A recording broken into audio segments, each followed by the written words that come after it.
ಯೋಚನೆ ಮಾಡಿ, ನಾಳೆ ನಿಮ್ಮ ಕೈಗೆ 10 ಅಥವಾ 20 ರೂಪಾಯಿಯ ಒಂದು ನೋಟ್ ಸಿಕ್ಕರೆ ಅದು ನೀರಿನಲ್ಲಿ ನೆನೆದರೂ ಹಾಳಾಗಲ್ಲ, ಎಷ್ಟು ಸಲ ಮಡಚಿದರೂ ಅಷ್ಟು ಬೇಗ ಹರಿಯಲ್ಲ, ಮತ್ತೆ ಕಳ್ಳ ನೋಟ್ ಮಾಡೋದು ಅಷ್ಟು ಸುಲಭವಲ್ಲ. ಅಂದರೆ ನೀವು ಅದನ್ನ ನಾರ್ಮಲ್ ನೋಟ್ ತರಾನೇ ನೋಡ್ತೀರಾ. ಈಗ ಅತ್ಯಂತ ಇಂಟರೆಸ್ಟಿಂಗ್ ವಿಷಯ ಏನಪ್ಪಾ ಅಂದ್ರೆ, ಭಾರತದಲ್ಲೂ ತುಂಬಾ ದಿನಗಳಿಂದ ಇಂಥ ನೋಟ್ಗಳ ಬಗ್ಗೆ ಚರ್ಚೆ ನಡೀತಾನೆ ಇದೆ. ಒಂದು ವೇಳೆ ಮುಂದಿನ ದಿನಗಳಲ್ಲಿ ಈ ನೋಟ್ಗಳು ನಿಜವಾಗ್ಲೂ ನಿಮ್ಮ ಜೇಬಿಗೆ ಬಂದ್ರೆ ಅದು ಬರೀ ನೋಟ್ ಬದಲಾಗೋ ವಿಷಯ ಮಾತ್ರ ಆಗಿರಲ್ಲ, ಬದಲಿಗೆ ಇಂಡಿಯನ್ ಕರೆನ್ಸಿ ಟೆಕ್ನಾಲಜಿಯ ಒಂದು ಹೊಸ ಅಧ್ಯಯನ ಆಗಿರುತ್ತೆ. ಆದ್ರೆ ಪ್ರಶ್ನೆ ಏನಂದ್ರೆ, ಇಂಥ ನೋಟ್ಗಳು ತಯಾರಾಗೋದು ಹೇಗೆ? ಇದು ನಿಜವಾಗ್ಲೂ ಪ್ಲಾಸ್ಟಿಕ್ನ ಒಂದು ಸಿಂಪಲ್ ಪೀಸ? ಇದನ್ನ ಯಾವುದೋ ನಾರ್ಮಲ್ ಶೀಟ್ ತರ ಪ್ರಿಂಟ್ ಮಾಡ್ತಾರಾ? ಇದು ಪ್ಲಾಸ್ಟಿಕ್ ತರ ಇದ್ರೂ ಇದನ್ನ ಡ್ಯೂಪ್ಲಿಕೇಟ್ ಮಾಡೋದು ಯಾಕೆ ಇಷ್ಟೊಂದು ಕಷ್ಟ? ಮತ್ತೆ ಎಲ್ಲಕ್ಕಿಂತ ದೊಡ್ಡ ವಿಷಯ ಅಂದ್ರೆ, ಅದರಲ್ಲಿರೋ ಒಂದು ಚಿಕ್ಕ ಟ್ರಾನ್ಸ್ಪರೆಂಟ್ ಪಾರದರ್ಶಕ ಭಾಗ, ಹೊಳೆಯೋ ಹೋಲೋಗ್ರಾಮ್, ಉಬ್ಬಿರುವ ಪ್ರಿಂಟಿಂಗ್ ಮತ್ತು ಅಡಗಿರುವ ಸೆಕ್ಯೂರಿಟಿ ಫೀಚರ್ಸ್ಗಳೆಲ್ಲ ಸೇರಿ ಇದನ್ನ ಇಷ್ಟೊಂದು ಸೇಫ್ ಹೇಗೆ ಮಾಡುತ್ತವೆ? ಯಾಕಂದ್ರೆ ಇವತ್ತು ನಾವು ನಿಮ್ಮನ್ನ ಪಾಲಿಮರ್ ನೋಟ್ಗಳ ಆ ಸೀಕ್ರೆಟ್ ಪ್ರಪಂಚಕ್ಕೆ ಕರ್ಕೊಂಡು ಹೋಗ್ತಾ ಇದ್ದೀವಿ. ಎಲ್ಲಿ ಒಂದು ಸಾಧಾರಣವಾಗಿ ಕಾಣೋ ನೋಟ್ ಸಣ್ಣ ಸಣ್ಣ ಪ್ಲಾಸ್ಟಿಕ್ ಕಾಳುಗಳಿಂದ ಶುರುವಾಗಿ ಆಮೇಲೆ ಒಂದು ಬೃಹತ್ ರೂಪ ಪಡೆಕೊಳ್ಳುತ್ತೆ. ಟ್ರಾನ್ಸ್ಪರೆಂಟ್ ಬಬಲ್, ಪಾರದರ್ಶಕ ಗುಳ್ಳೆ, ಆಮೇಲೆ ಅದರ ಮೇಲೆ ಒಂದು ಸ್ಪೆಷಲ್ ಕೋಟಿಂಗ್ ಮಾಡ್ತಾರೆ, ಆಮೇಲೆ ಅದರಲ್ಲಿ ಎಂಥ ಸೆಕ್ಯೂರಿಟಿ ಫೀಚರ್ಸ್ ಗಳನ್ನ ಅಡಗಿಸಿದ್ದಾರೆ ಅಂದ್ರೆ ಅದನ್ನ ಕಣ್ಣುಗಳಲ್ಲ, ಮಷೀನ್ಗಳು ಮಾತ್ರ ಗುರುತಿಸೋಕೆ ಸಾಧ್ಯ.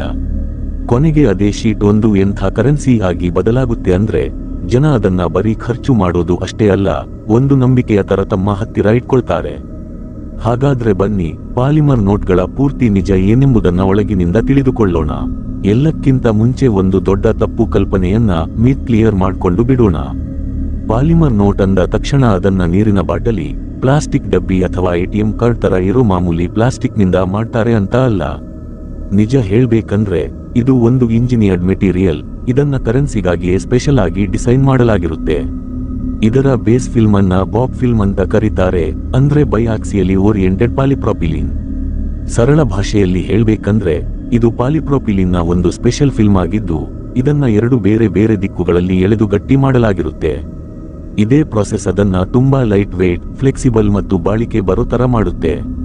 ಅಂದ್ರೆ ನೋಟಿನ ಗಡಸುತನ ಬರೀ ಪ್ಲಾಸ್ಟಿಕ್ ಆಗಿರೋದ್ರಿಂದ ಬರಲ್ಲ, ಬದಲಿಗೆ ಆ ಪ್ಲಾಸ್ಟಿಕ್ ಅನ್ನ ಸೈಂಟಿಫಿಕ್ ಆಗಿ ಸ್ಟ್ರೆಚ್, ಎಳೆದು, ಸ್ಟೆಬಿಲೈಸ್ ಮತ್ತು ಟ್ರೀಟ್ ಮಾಡೋದ್ರಿಂದ ಬರುತ್ತೆ. ಈಗ ಶುರುವಾಗುತ್ತೆ ನೋಟಿನ ಅಸಲಿ ಲೈಫ್. ಫ್ಯಾಕ್ಟರಿ ಒಳಗಡೆ ಮೊದಲು ಯಾವುದೇ ಪ್ರಿಂಟೆಡ್ ನೋಟ್ ಇರಲ್ಲ, ಯಾವುದೇ ಬಣ್ಣ ಇರಲ್ಲ, ಯಾವುದೇ ಫೋಟೋ ಇರಲ್ಲ, ಯಾವುದೇ ನಂಬರ್ ಕೂಡ ಇರಲ್ಲ. ಅಲ್ಲಿ ಇರೋದು ಬರೀ ಸಣ್ಣ ಸಣ್ಣ ಪಾಲಿಪ್ರಾಪಿಲಿನ್ ಪೆಲೆಟ್ಸ್, ಪ್ಲಾಸ್ಟಿಕ್ ಕಾಳುಗಳು ಮಾತ್ರ. ನೋಡೋದಕ್ಕೆ ಈ ಕಾಳುಗಳು ಮಾಮೂಲಿ ತರ ಅನಿಸುತ್ತವೆ, ಆದ್ರೆ ಮುಂದೆ ಹೋಗಿ ಇದೇ ಕರೆನ್ಸಿ ಆಗಿ ಬದಲಾಗೋದು.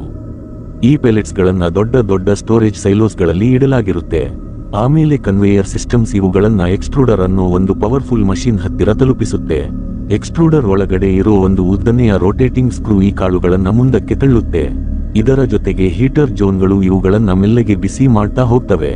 ಸ್ವಲ್ಪ ಸಮಯದ ನಂತರ ಈ ಕಾಳುಗಳು ತಮ್ಮ ಗಟ್ಟಿ ರೂಪವನ್ನ ಬಿಟ್ಟು ಒಂದು ದಪ್ಪನೆಯ, ಬಿಸಿ ಬಿಸಿಯಾದ, ಜಿಗುಟಾದ ಕರಗಿದ ಪಾಲಿಮರ್, ಮಾಲ್ಟನ್ ಪಾಲಿಮರ್ ಆಗಿ ಬದಲಾಗುತ್ತವೆ. ಈಗ ಇದೇ ಕರಗಿದ ಪಾಲಿಮರ್ ನೋಟಿನ ಬೇಸ್ ಫಿಲ್ಮ್ ಆಗಿ ಕನ್ವರ್ಟ್ ಆಗುತ್ತೆ. ಆದ್ರೆ ಸದ್ಯಕ್ಕೆ ಇದು ಬರೀ ಬಿಸಿ ಪ್ಲಾಸ್ಟಿಕ್ ಅಷ್ಟೇ, ಕರೆನ್ಸಿ ಮೆಟೀರಿಯಲ್ ಅಲ್ಲ. ಇದನ್ನ ಎಕ್ಸ್ಟ್ರೂಷನ್ ಡೈ ಅನ್ನೋ ಒಂದು ಸ್ಪೆಷಲ್ ಮೆಟಲ್ ಟೂಲ್ ಒಳಗಡೆಯಿಂದ ಪಾಸ್ ಮಾಡ್ತಾರೆ. ಮಾಮೂಲಿ ಪ್ಲಾಸ್ಟಿಕ್ ಶೀಟ್ ತರ ಈ ಮೆಟೀರಿಯಲ್ ಫ್ಲಾಟ್ ಶೀಟ್ ಆಗಿ ಹೊರಗಡೆ ಬರಲ್ಲ, ಬದಲಿಗೆ ಇದು ಒಂದು ಟ್ಯೂಬ್ ತರ ಹೊರಗೆ ಬರುತ್ತೆ. ಆಮೇಲೆ ಆ ಟ್ಯೂಬ್ ಒಳಗಡೆ ಕಂಟ್ರೋಲ್ಡ್ ಆಗಿ ಗಾಡಿಯನ್ನ ಏರ್ ತುಂಬಲಾಗುತ್ತದೆ. ಅಷ್ಟರಲ್ಲೇ ನೋಡ್ತಾ ಅದು ಒಂದು ಬೃಹತ್ ಟ್ರಾನ್ಸ್ಪರೆಂಟ್ ಬಬಲ್, ಪಾರದರ್ಶಕ ಗುಳ್ಳೆ ತರ ಬದಲಾಗೋಕೆ ಶುರುವಾಗುತ್ತೆ. ಎಷ್ಟೋ ಸಲ ಈ ಬಬಲ್ 4 ಅಥವಾ 5 ಮಹಡಿಯ ಎತ್ತರದಷ್ಟು ದೊಡ್ಡದಾಗಿ ನಿಲ್ಲುತ್ತೆ.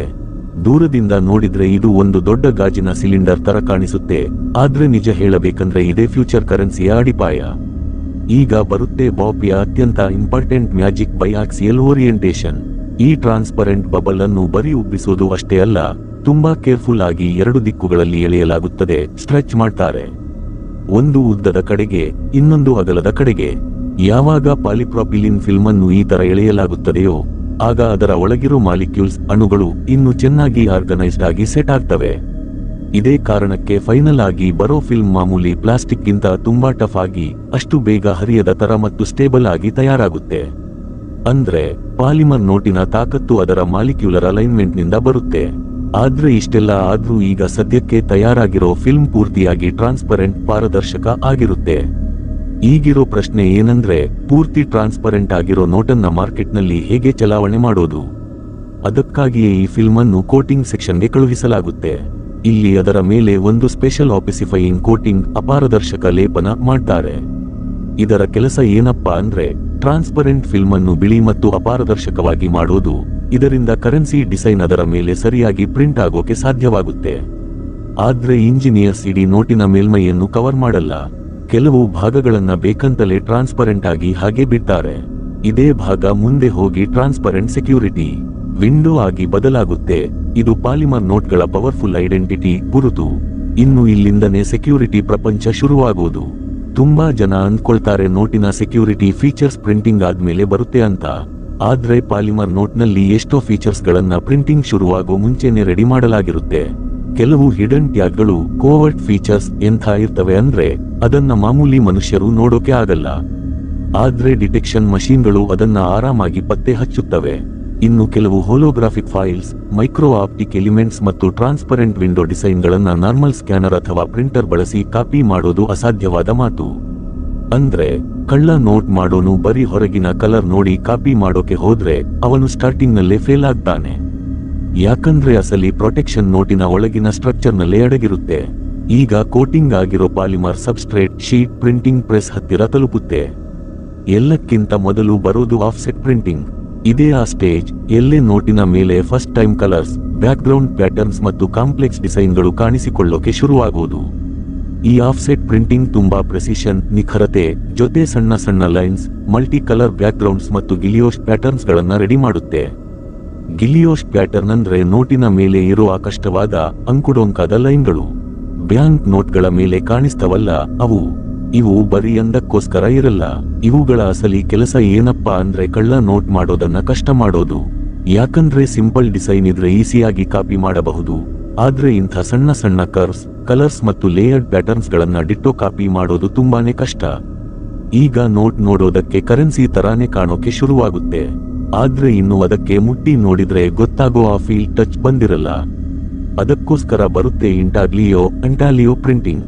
ಈ ಇಂಟಾಗ್ಲಿಯೋ ಪ್ರಿಂಟಿಂಗ್ ನಲ್ಲಿ ಕೆತ್ತನೆ ಮಾಡಿರೋ ಮೆಟಲ್ ಪ್ಲೇಟ್ಸ್ ಗಳನ್ನ ಯೂಸ್ ಮಾಡ್ತಾರೆ. ಈ ಪ್ಲೇಟ್ಸ್ ಗಳ ಆಳವಾದ ಲೈನ್ ಗಳಲ್ಲಿ ಒಂದು ಸ್ಪೆಷಲ್ ಇಂಕ್ ತುಂಬಲಾಗಿರುತ್ತೆ. ಆಮೇಲೆ ತುಂಬಾನೇ ಪ್ರೆಷರ್ ಹಾಕಿ ಆ ಇಂಕ್ ಅನ್ನ ಶೀಟ್ ಮೇಲೆ ಟ್ರಾನ್ಸ್ಫರ್ ಮಾಡ್ತಾರೆ. ಇದೇ ಪ್ರೆಷರ್ ಇಂದಾಗಿ ಇಂಕ್ ನೋಟಿನ ಮೇಲ್ಮೈ ಮೇಲೆ ಸ್ವಲ್ಪ ಉಬ್ಬಿದ ತರ ರೇಸ್ಡ್ ಫೀಲ್ ಅನಿಸುತ್ತೆ. ಅಂದ್ರೆ ನಿಮ್ಮ ಬೆರಳುಗಳು ಕೂಡ ನೋಟು ಅಸಲಿನ ನಕಲಿನ ಅಂತ ಚೆಕ್ ಮಾಡೋಕೆ ಹೆಲ್ಪ್ ಮಾಡ್ತವೆ. ಇದಾದ್ಮೇಲೆ ಬರೋದೇ ಕಣ್ಣಿಗೆ ಕಾಣಿಸುವ ಮತ್ತು ಕಾಣಿಸದಿರೋ ಸೆಕ್ಯೂರಿಟಿ ಡೀಟೇಲ್ಸ್. ಮೈಕ್ರೋ ಪ್ರಿಂಟಿಂಗ್ ನಲ್ಲಿ ಎಂಥ ಸಣ್ಣ ಸಣ್ಣ ಪದಗಳು ಅಥವಾ ಪ್ಯಾಟರ್ನ್ಸ್ ಗಳನ್ನ ಪ್ರಿಂಟ್ ಮಾಡ್ತಾರೆ ಅಂದ್ರೆ ಅದನ್ನ ಮಾಮೂಲಿ ಕಣ್ಣಿನಿಂದ ಓದೋದು ತುಂಬಾನೇ ಕಷ್ಟ. ಆದ್ರೆ ಮ್ಯಾಗ್ನಿಫೈಯಿಂಗ್ ಗ್ಲಾಸ್ ನಿಂದ ನೋಡಿದ್ರೆ ಅವು ಕ್ಲಿಯರ್ ಆಗಿ ಕಾಣಿಸ್ತವೆ. ಹೋಲೋಗ್ರಾಫಿಕ್ ಎಲಿಮೆಂಟ್ಸ್ ಬೇರೆ ಬೇರೆ ಆಂಗಲ್ ನಲ್ಲಿ ಕಲರ್, ಶೇಪ್ ಅಥವಾ ಪ್ಯಾಟರ್ನ್ ಅನ್ನ ಚೇಂಜ್ ಮಾಡ್ತವೆ. ಇನ್ನು ಯುವಿ ಮತ್ತು ಇನ್ಫ್ರಾರೆಡ್ ರೆಸ್ಪಾನ್ಸಿವ್ ಫೀಚರ್ಸ್ ಒಂದು ಗಿರಾಕಿ ಲೈಟ್ ಅಥವಾ ಸೆನ್ಸಾರ್ಗಳ ಮುಂದೆ ಹೋದಾಗ ಬೇರೆ ತರಾನೇ ಬಿಹೇವ್ ಮಾಡ್ತವೆ. ಟ್ರಾನ್ಸ್ಪರೆಂಟ್ ವಿಂಡೋದಲ್ಲೂ ಕೂಡ ಇಂಥದ್ದೇ ಡಿಸೈನ್ ಗಳನ್ನ ಸೇರಿಸಬಹುದು. ಇಷ್ಟೆಲ್ಲಾ ಲೇಯರ್ಗಳು ಸೇರಿಕೊಂಡೇ ಈ ನೋಟನ್ನ ಬರೀ ಒಂದು ಪ್ರಿಂಟ್ ಆಗಿರೋ ಪೇಪರ್ ತರ ಇಡಲ್ಲ, ಬದಲಿಗೆ ಒಂದು ಮಲ್ಟಿ ಲೆವೆಲ್ ಸೆಕ್ಯೂರಿಟಿ ಡಿವೈಸ್ ಆಗಿ ಬದಲಾಯಿಸುತ್ತವೆ. ಈಗ ನೋಟ್ ಆಲ್ಮೋಸ್ಟ್ ರೆಡಿ ಆಗಿದೆ, ಆದ್ರೆ ಅದಕ್ಕಿನ್ನೂ ಒಂದು ಸ್ವಂತ ಗುರುತು ಸಿಕ್ಕಿರಲ್ಲ. ಪ್ರಪಂಚದಲ್ಲಿ ಕೋಟ್ಯಂತರ ನೋಟ್ಗಳು ಪ್ರಿಂಟ್ ಆಗ್ತವೆ, ಆದ್ರೆ ಪ್ರತಿ ನೋಟು ಒಂದಕ್ಕಿಂತ ಒಂದು ಬೇರೆ ತರಾನೇ ಇರಬೇಕು. ಅದಕ್ಕೋಸ್ಕರ ನಂಬರಿಂಗ್ ಸಿಸ್ಟಮ್ ಪ್ರತಿ ನೋಟಿಗೂ ಒಂದು ಯೂನಿಕ್ ಆದ ಸೀರಿಯಲ್ ನಂಬರ್ ಕೊಡುತ್ತೆ. ಈ ನಂಬರ್ ಆ ನೋಟಿನ ಅಫಿಷಿಯಲ್ ಐಡೆಂಟಿಟಿ ಗುರುತು ಆಗಿರುತ್ತೆ. ಯಾವುದಾದ್ರೂ ಇನ್ವೆಸ್ಟಿಗೇಷನ್, ಬ್ಯಾಂಕಿಂಗ್ ಪ್ರೋಸೆಸ್ ಅಥವಾ ನೋಟಿನ ಚಲಾವಣೆ ಟ್ರ್ಯಾಕ್ ಮಾಡೋಕೆ ಈ ಸೀರಿಯಲ್ ನಂಬರ್ ತುಂಬಾ ಇಂಪಾರ್ಟೆಂಟ್ ರೋಲ್ ಪ್ಲೇ ಮಾಡುತ್ತೆ. ಅಂದ್ರೆ ಒಂದೇ ತರ ಡಿಸೈನ್ ಇರೋ ನೋಟ್ಗಳು ಕೂಡ ಬೇರೆ ಬೇರೆ ಇಂಡಿವಿಜುವಲ್ ಪೀಸ್ಗಳಾಗಿ ಬದಲಾಗ್ತವೆ. ಈಗ ಶುರುವಾಗುತ್ತೆ ಕರೆನ್ಸಿ ಮ್ಯಾನುಫ್ಯಾಕ್ಚರಿಂಗ್ ನ ಅತ್ಯಂತ ಕಷ್ಟದ ಪರೀಕ್ಷೆ, ಅದೇ quality control. High speed line scan ಕ್ಯಾಮೆರಾಗಳು, UV inspection systems, infrared sensors ಮತ್ತು ಕಂಪ್ಯೂಟರೈಸ್ಡ್ ಡಿಟೆಕ್ಷನ್ ಸಿಸ್ಟಮ್ಸ್ ಪ್ರತಿ ನೋಟನ್ನು ಪಕ್ಕಾ ಚೆಕ್ ಮಾಡ್ತವೆ. ಕಲರ್ ಕರೆಕ್ಟ್ ಆಗಿ ಇದೆಯಾ ಇಲ್ವಾ, ಪ್ರಿಂಟಿಂಗ್ ಅಲೈನ್ಮೆಂಟ್ ಅಕ್ಯುರೇಟ್ ಆಗಿ ಬಂದಿದೆಯಾ ಇಲ್ವಾ, ಸೀರಿಯಲ್ ನಂಬರ್ ಓಕೆನಾ, ಹೋಲೋಗ್ರಾಮ್ ಕರೆಕ್ಟ್ ಜಾಗದಲ್ಲಿ ಕೂತಿದೆಯಾ ಇಲ್ವಾ, ಸೆಕ್ಯೂರಿಟಿ ವಿಂಡೋ ಕ್ಲಿಯರ್ ಆಗಿ ಇದೆಯಾ, ಕೋವರ್ಟ್ ಫೀಚರ್ಸ್ ಅಡಗಿರುವ ವೈಶಿಷ್ಟ್ಯಗಳು ರೆಸ್ಪಾಂಡ್ ಮಾಡ್ತಾ ಇದೆಯಾ ಇಲ್ವಾ, ಹೀಗೆ ಎಲ್ಲವನ್ನೂ ವೆರಿಫೈ ಮಾಡಲಾಗುತ್ತದೆ. ಒಂದು ಸಣ್ಣ ತಪ್ಪು ಕಂಡರೂ ಸಾಕು, ಆ ನೋಟನ್ನ ರಿಜೆಕ್ಟ್ ಮಾಡ್ತಾರೆ. ಯಾಕಂದ್ರೆ ಕರೆನ್ಸಿಯಲ್ಲಿ ಒಂದು ಸಣ್ಣ ತಪ್ಪು ಆದ್ರೂ ಅದು ನಂಬಿಕೆಯ ಪ್ರಶ್ನೆ ಆಗಿಬಿಡುತ್ತೆ. ಇಲ್ಲಿಯವರೆಗೆ ನೋಟ್ಗಳೆಲ್ಲ ದೊಡ್ಡ ದೊಡ್ಡ ಶೀಟ್ಗಳಲ್ಲೇ ಇರುತ್ತವೆ. ಅಂದ್ರೆ ಒಂದೇ ಶೀಟ್ ಮೇಲೆ ತುಂಬಾ ನೋಟ್ಗಳು ಪ್ರಿಂಟ್ ಆಗಿರುತ್ತವೆ. ಫೈನಲ್ ಸ್ಟೇಜ್ನಲ್ಲಿ ಇವುಗಳನ್ನ ಹೈ ಪ್ರೆಸಿಷನ್ ಗಿಲ್ಲೆಟಿನ್ ಕಟರ್ಸ್ ಅಥವಾ ಕಟಿಂಗ್ ಮಷೀನ್ಗಳ ಹತ್ತಿರ ಕಳುಹಿಸಲಾಗುತ್ತೆ. ಈ ಮಷೀನ್ಗಳು ಆ ಶೀಟ್ಗಳನ್ನ ಬಿಡಿ ನೋಟ್ಗಳಾಗಿ ಕಟ್ ಮಾಡ್ತವೆ. ಇಲ್ಲೂ ಕೂಡ ಕೆಲವು ಮಿಲಿಮೀಟರ್ ತಪ್ಪು ಆದ್ರೂ ಇಡೀ ಬ್ಯಾಚ್ ಹಾಳಾಗಬಹುದು. ಕಟಿಂಗ್ ಆದ್ಮೇಲೆ ಆಟೋಮ್ಯಾಟಿಕ್ ಕೌಂಟಿಂಗ್ ಮಷೀನ್ಗಳು ನೋಟ್ಗಳನ್ನ ಎಣಿಸುತ್ತವೆ. ಬಂಡಲ್ಗಳು ರೆಡಿ ಆಗ್ತವೆ, ಪ್ಯಾಕೆಟ್ಗಳನ್ನ ತಯಾರು ಮಾಡ್ತಾರೆ, ಆಮೇಲೆ ಅವುಗಳನ್ನ ಹೈ ಸೆಕ್ಯೂರಿಟಿ ಇರೋ ವಾಲ್ಟ್ಸ್ ಕಳುಹಿಸಲಾಗುತ್ತೆ. ಸೆಂಟ್ರಲ್ ಬ್ಯಾಂಕ್ನಿಂದ ಈ ನೋಟ್ಗಳು ಬ್ಯಾಂಕ್ಸ್, ಎಟಿಎಂಗಳು, ಕೌಂಟರ್ಗಳು ಮತ್ತು ಕೊನೆಗೆ ಜನರ ಜೇಬಿಗೆ ಬಂದು ತಲುಪುತ್ತವೆ.